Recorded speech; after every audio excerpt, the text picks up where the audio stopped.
Yes, our department officers, surrounding agencies, the FBI was working hard to find the suspect to bring a peaceful resolution to this tragic event. Over the last several hours, through tips, information from citizens, and again, hard work from the officers, we was able to locate the suspect at a residence here in Sidney, Ohio.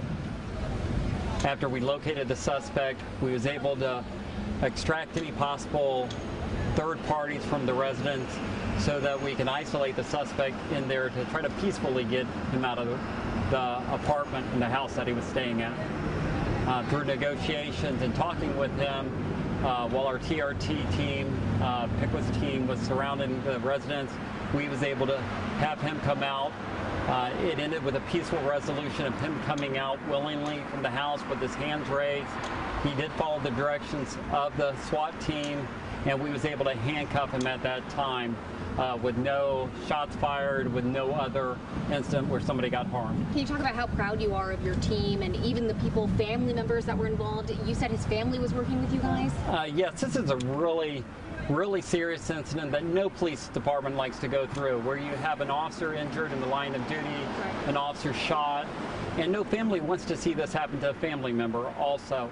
So I'm very proud of my department and all the law enforcement agencies that came together, and multiple, one from our county and outside of our county, offered us assistance in anything that we needed to make this a peaceful resolution. And through the help of the citizens, the officers, and everybody we were able to apprehend them. And it does put a smile on our face to a bad situation that it didn't turn more tragic or continue on to scare people in our community. Chief, how surprised were you that he was that close to the police department, and what led you to that house? Again, through combined efforts of our detectives, our investigators, and the FBI, we was able to receive information and tips to isolate him there. So, yeah, right underneath our nose, literally, just a couple blocks away at a house, which also can be very scary when you're coming in and out. We had people in our lot, we had news media in our lot that was pretty close to him. So we always take that as a cautionary tale of staying away from the danger zones. But again, having him this close, having the information there, and getting him out of the house is the perfect scenario in a bad situation. Can you confirm how many other people were in the house and that you were able to get out before you came out? There was multiple, I'm going to assume around 4 to 5. I don't have the exact number, but there was multiple people in the residence at the time. And they came out before him? Yes, we was able to get them out prior to him, because the last thing we wanted to do was have a dangerous situation going on with other people inside the residence that could get potential hostages. So they came out before he did? Correct. Came out. I guess, how have you guys talked to the families of both, Steele and even Sergeant? For reference for Sergeant Kennedy, we did contact him as soon as we arrested the subject. We wanted him and his wife to know that we had some type of resolution. We also wanted to let him know that this person was arrested because we're all family here. And I know they was concerned for the rest of the officers and the staff with him being at large. So we did notify him right away. Captain Shoemaker from my department notified Sergeant Kennedy's wife and stated that Sergeant Kennedy was actually sitting up at the hospital, which was great news for us. Right, so you said earlier his condition was stable, but I mean, can you kind of a little bit more info on that? With being respectful to his health, he is stable. I think I could easily say that he's out of the critical stage. Obviously, when you have this type of injury, something else can develop, and it's going to take a while. He's going to be off work a while. He's going to have some physical therapy to come back from, but we surely hope he comes back stronger than ever, because he's definitely an asset to our department. Was a weapon recovered inside the house at all? We're currently searching. We did locate one weapon already inside the house.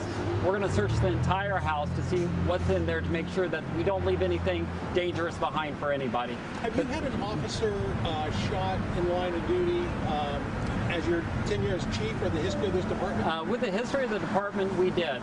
It would be the early 90s was our last shooting that we had. Actually, it was before, when I started in 1994. We had a subject involved in the domestic violence that chose to shoot at 3 different officers. But again, That was the early 90s, before 1994. So you've been pretty lucky to have such a long. Of course, you never want something like this to happen, but it's been since the 90s since an officer was shot. And we pray that a lot of it is luck, a lot of it is good tactics by officers, and a good working relationship with the community. Because the more that you can do to prepare for these events, the less you have them. So I do thank God that this situation resolved itself today, and that the officer, while receiving a critical injury, must have a greater plan in life, and he's going to be able to bounce back from this. Chief, you mentioned the word family early on. Is there anything you want to say to the different departments who participated in this apprehension? I've been so impressed with all the departments during this situation.